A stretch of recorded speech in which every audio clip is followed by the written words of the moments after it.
All right, so let us review for 2024 exam 1 questions, right? So the same format, we want to find the average velocity. Now from t is equal to 1 to 2, and then we come here. So let's just use the formula that we have here. That we know that this is equal to this. So let me just assign this one to be my T1, this one to be my T2.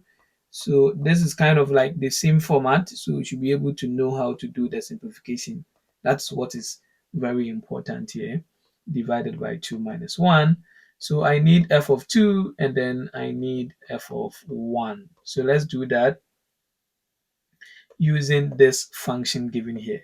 So this is going to give us 2 squared plus 4, and this is 3 times 4 plus 4. This is 12 plus 4, and this is going to give us 16.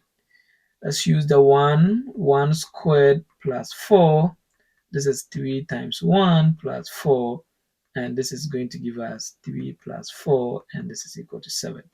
So after this simplification here, I just use them direct, and I'm going to have 16 minus 7 divided by 2 minus 1, and this is going to give us 9 divided by 1, and this is equal to a big 9.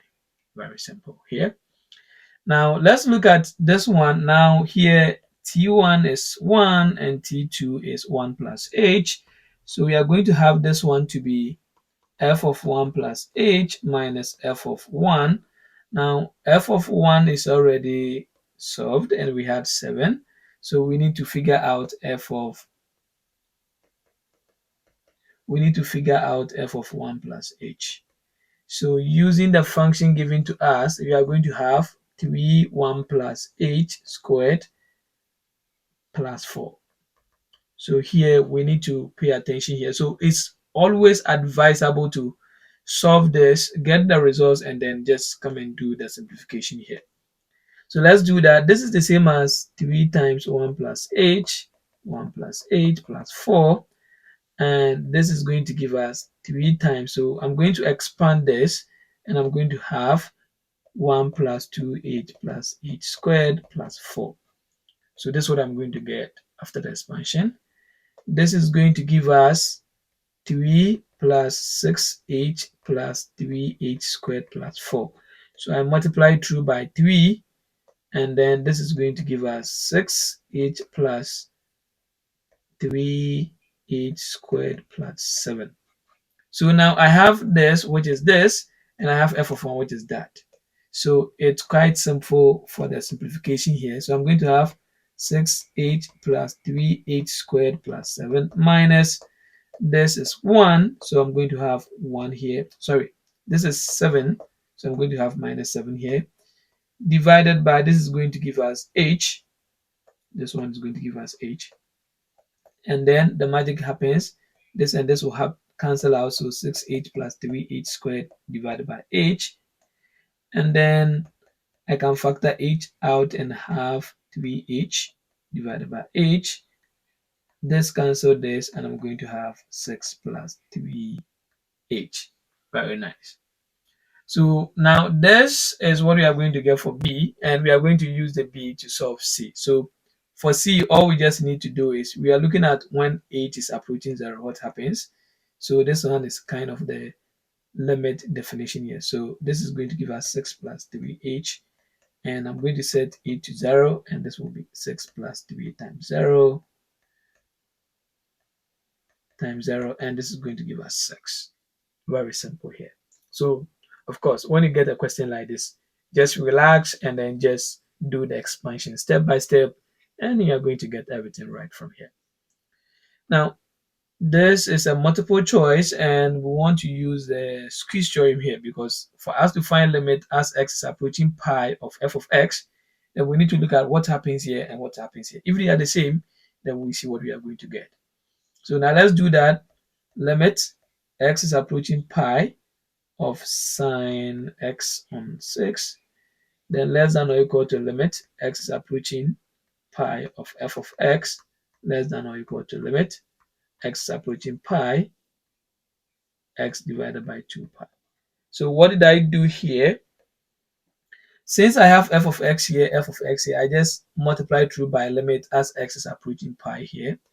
So now I'm going to just do substitution and have sine pi on 6. So here we need to remember the winning circle from here. I will maintain this one because that's what I'm looking for.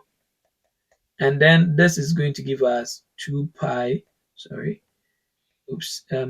pi on 2 pi. And sine pi on 6 is, I think, 1 over 2, yes. And I'm going to have this one, x is approaching pi f of x, and this one too is going to give us 1 over 2. So since this is 1 over 2 and this is 1 over 2, then we are going to say that this is going to give us 1 over 2. So we need to pick this option right here. Good. So that will be the option there. Now let's look at B. Now for us to solve B, let's do direct substitution first because we are dealing with limit. So plug in 9 here and this one will be 0. So it means that we need to try and simplify.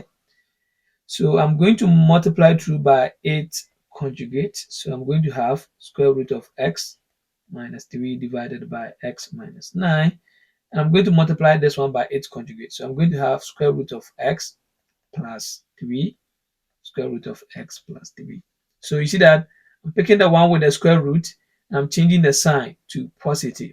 So if this one is positive, this one becomes minus, this one becomes minus. So that's what we are going to do. Let's try and simplify this one. Limit x is approaching 9. Now remember, what is causing the problem is this guy here. So we don't need to simplify the denominator, right? So we have the 1. This function here has its conjugate here. So always remember to multiply or simplify the one with the conjugate. So this function and its conjugate, that's the one that we need to simplify.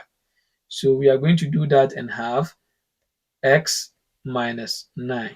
So this is kind of bonus in the middle because this has a conjugate of this, and when you multiply, the middle terms are going to cancel. So I just need to multiply this to this and then this to that because it's the same function and then it's just the conjugate. Then the down will be x minus 9 times square root of x plus 3. Good. So now this will cancel this and I'm going to have limit x is approaching 9, 1 divided by square root of x plus 3. Then I'll set x to be equal to 9. So this is 1 divided by square root of 9 plus 3. And this is this plus 3. And this is equal to 1 divided by 6. And we have it right here. So it's kind of very straightforward. Now let's look at this one, and looking at this one, we are looking at x is approaching infinity. So we can think of degree, right? The degree here is 2, the highest degree here is 2, and the one here 2 is 2. So looking at this, we can say that pick the coefficient of this divided by coefficient of this. So this should be giving us this without even solving, right? Because this is an objective. So that's basically how it is. So I can write this one as limit x is approaching infinity, and I'm going to have minus 3x squared divided by 2x squared, right? X squared will cancel x squared, and I'm going to have limit x is approaching infinity minus 3 divided by 2. This does not depend on x, so we are going to have this one here. So that's basically what we are going to get for C. Let's look at D, and let's look at what is going to happen at D. Now D is like kind of, we are moving from the negative side of 1. So this is what you just need to do here. This is equal to, so if it is negative, it means that we are picking a number which is less than 1. So let's have that thing in mind, right? But our concern is at the denominator, not the numerator, right? So what I'm going to do is I'm going to have the top to be x times 1 because when I plug in 1 at the top, nothing happens. So that's basically what I'm going to do there. And I'm going to divide this one by, now I need to pick a number which is less than this. So it means that I'm going to use this one to be 1 minus 1, meaning telling me that this is basically less than 1. right?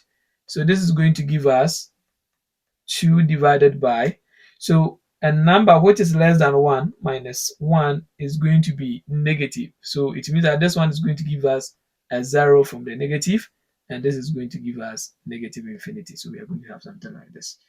Very nice from here. Good. So now let's look at question 3AB. Now, same idea here. Do direct substitution first, but when I plug in 5 here, 25, 35, and this one will be 0. So we need to try and simplify this. So limit x is approaching 5. On the top is difference of 2 squares. So I'll have this. Now denominator x squared plus 2x minus 35. I think I can make this one like 2 values. I can pick something like 7 and 5. Yes. So 7 and 5 is going to work here. This one should be 7 and this one should be 5. Good. Yeah, so this is going to give us x plus 5, and no, x minus 5 rather, then x plus 7, because this is going to be positive and this one is going to be minus. Okay, so we are going to have something like this, and this will cancel this.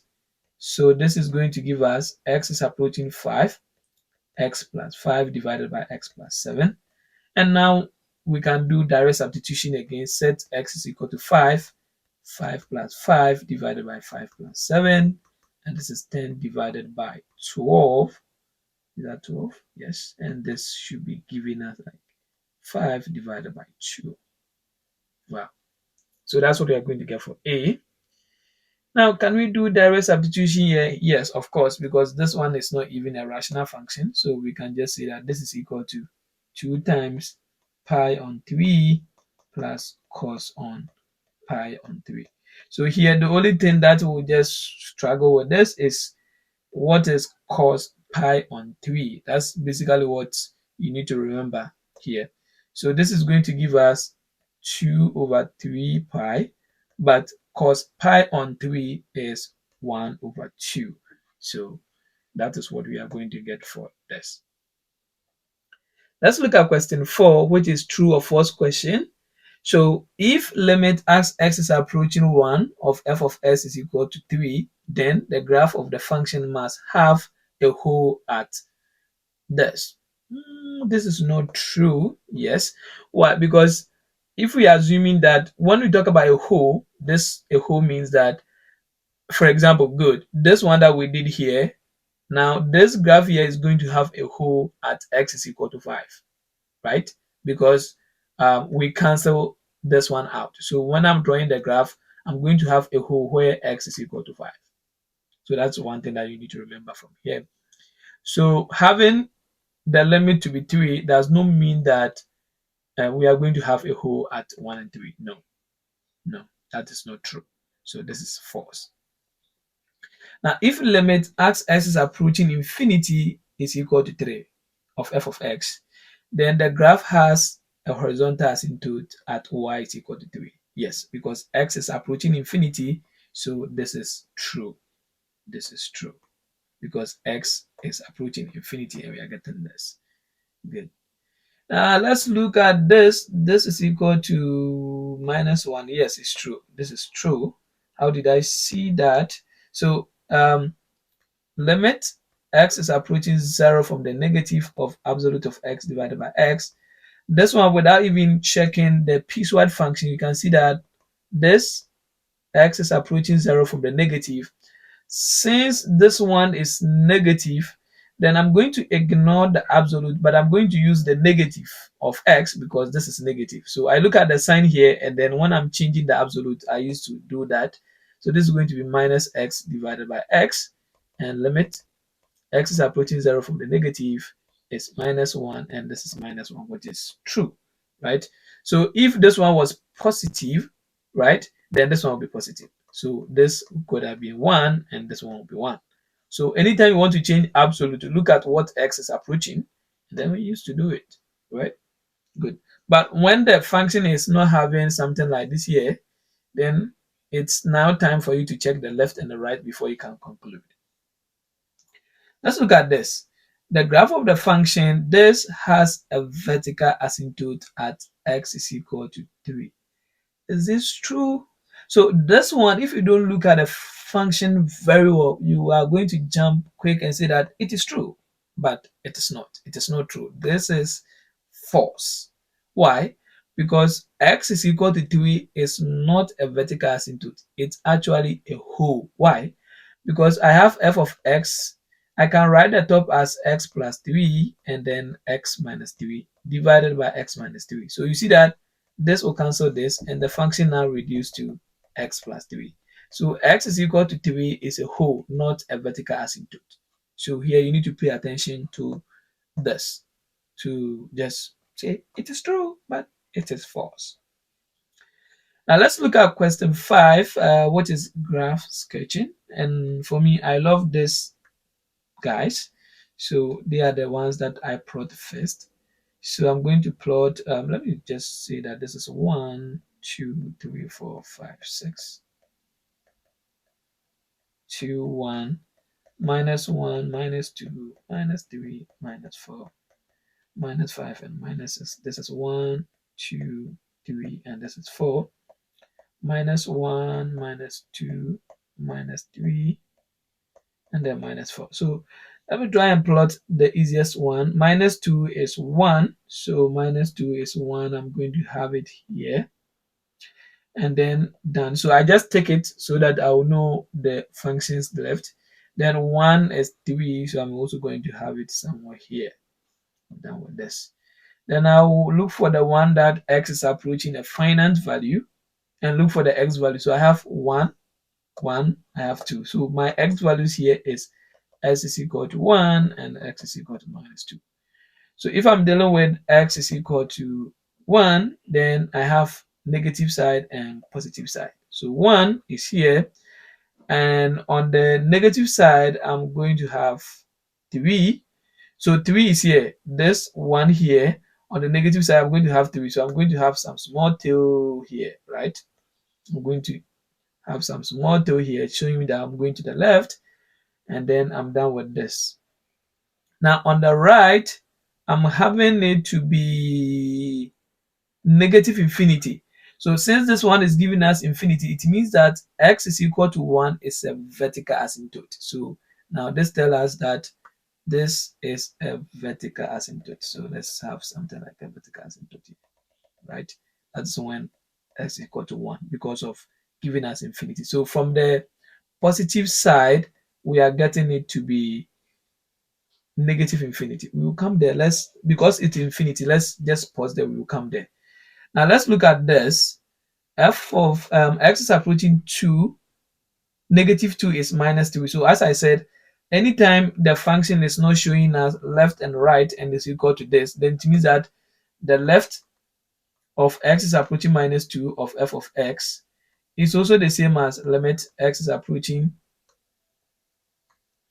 from the left of x is equal to minus 3, and limit as x is approaching minus 2 from the right 2 is also equal to 3. And since the 2 is agreeing, and then this one is also equal to minus 3 as well.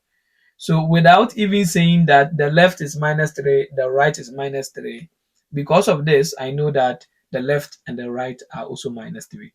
So this, the left and the right is minus 3. So we are going to have a hole here, and then we have something going on the left and something also going on the right. So we are done with this guy. Now let's look at this, and it's saying that as x is approaching negative infinity, we need to have 1. So this becomes a horizontal asymptote. So pay attention to anytime you have x is approaching infinity and you are getting a finite value here, we have what? A horizontal asymptote. And when x is approaching a finite value here and you have infinity, whether positive or negative, then you have what? A vertical asymptote. So very important here. So for us to think of x is approaching negative infinity, we need to pick the least value from x, which is minus 2. So at minus 2, when we are approaching this one to the negative side, we should be approaching 1, which is a horizontal asymptote. So 1 is a horizontal asymptote. So we have a horizontal asymptote also here. So now that we are done, it's left with this one. We'll come there, but let's try and then sketch this one together. So this was going to the left. So since it's going to the left, it should be approaching 1, because that's what the question is saying, right? Because when we are approaching to the negative side, we should be getting 1. So negative side, we should be approaching 1. And then this is also moving to the right, and this is moving to the left. So these two people should meet. So we are going to have this guy and this guy meeting together. Then now what is left here is this guy. Now we are approaching this on the positive side, and we should be getting to negative infinity. So we can think of something like this. We are approaching it this way. Yeah. So I think this is good for us to have something like this. Nice graph. So this is how it is. And then we are done with this one too. Now let's look at, I think, oh, it's not the last question. Okay. Let's look at question 6. Now, question 6 here, we have piecewise function, and we want to check this. Now, x is positive means that x is greater than 0. So we are going to use this domain here, and this is the function that we are going to use.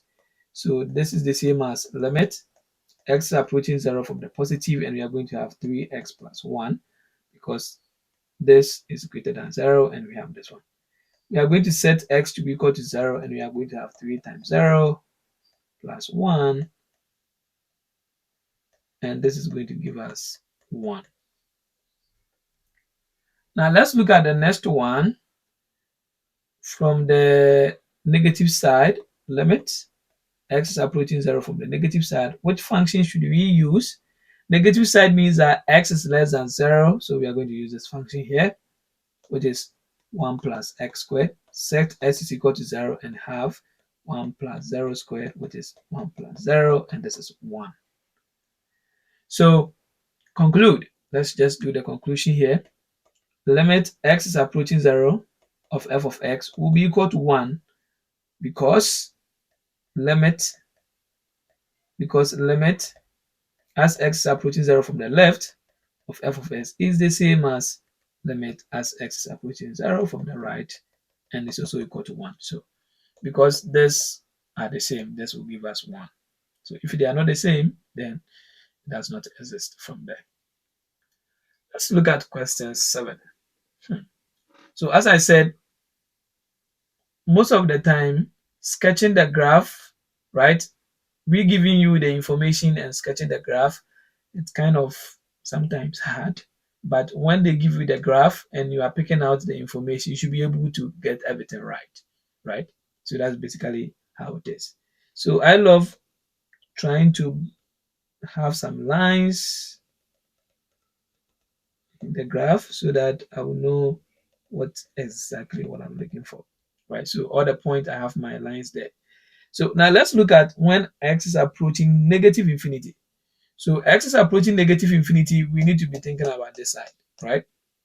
So now what is happening when x is approaching negative infinity? So we need to look at the graph that is moving to the negative side. So this is the only graph moving to the negative infinity, right? So when we are moving, we see that we have some asymptote here. So it means that when we are approaching negative infinity, there is something that we are approaching which is -2. So horizontal asymptote, which is -2 here. So this is going to give us -2. Now, when x is approaching positive infinity, what are we going to get? So this is the positive infinity aspect. So let's look at what is happening here. So we are just moving towards the y-axis to infinity, and it is positive. So this is going to give us positive infinity. C, -1 from the left. So this is -1, and because I drew this line here, from the left is this side. So we need to move along this graph towards this line. So let's move. We are here, and this is going to give us 2. So we have 2.